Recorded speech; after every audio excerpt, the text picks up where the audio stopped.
This is Scott the Fix-It Guy. Our goal with our videos is to empower you to be able to do the repairs on your own and save a whole lot of money and also get that great feeling of having fixed it by yourself. Today we have a MIELE dishwasher with an F11 error, which just means it isn't able to drain. Usually this is pretty easy to fix.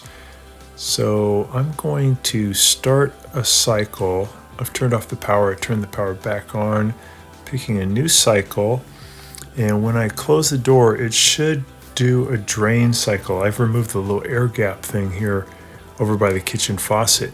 I'm looking at this little center tube and I see a little water coming out during the drain phase, but it's kind of anemic, not much coming out. It should be much more. Should create a column of water that's about at least 2 inches high. And after I look in there, after it's theoretically drained, there's actually water still left. So it is draining, the drain motor's working, but it's not getting rid of all of the water, which usually means there's a partial blockage somewhere. So I'm going to pull this little top off, and again I got about maybe a quarter inch of water, but it should be about up to where my finger is, about 2 inches at least, or even higher. And that means that something in the drain line is blocking it. I'm going to use this tool, which is actually used for cleaning a CPAP machine, the tubing. And I'll put a link in the description below on where you can get this. They're only about 10 bucks from Amazon. But yeah, not all the water drained out. So I'm going to push this tool down into the center tube. There's actually 2 tubes on the air gap. The little one in the middle, that's the one that goes to the dishwasher drain line. So I'm going to push this thing way down in there as far as it'll go. And you might find that you have some resistance. If you do find you have some resistance, just kind of pump the snake up and down to see if you can break that blockage. So this one did pretty good. I felt a little resistance at the very end. But now I'll go ahead and just pull it out. And sometimes that will bring with it a little bit of debris that's causing the clog. Worst case scenario, you can take the drain tube off of the bottom of the air gap and you put it in a bucket and then set it to drain, and that'll often get rid of the obstruction. Put the little cap back on. It only goes on one way. And then I'll try the drain again and see if there's any difference. Still looks like there's a little water left there at the bottom.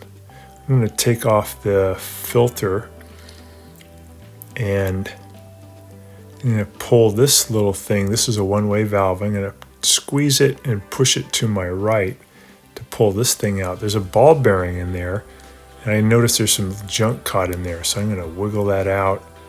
A little piece of food got caught in there. But otherwise it looks pretty good. That thing is not stuck. I'm going to move with my index finger this little paddle, that's called an impeller, that's hooked to the drain motor. Got to make sure that this thing can turn really easily, and it's turning good. Should have a little bit of a magnetic drag as you turn it.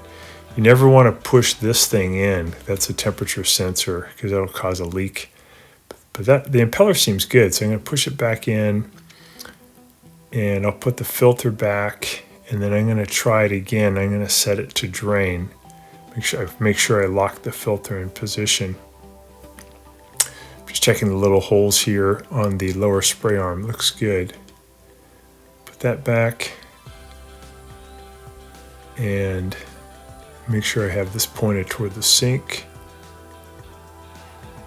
So I have a full amount of water in there now.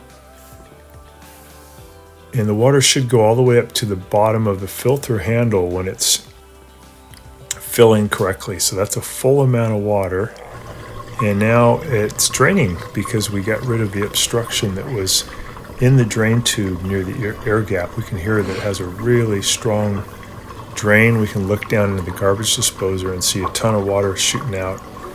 And when you set it to drain, it should get rid of all of the water in the prescribed amount of time, which is usually about 3 minutes. And that means that the drain is working correctly again. So this one just basically had a clog in the drain pipe. Hopefully this will help you too. Thanks so much for watching our video. We really appreciate your support.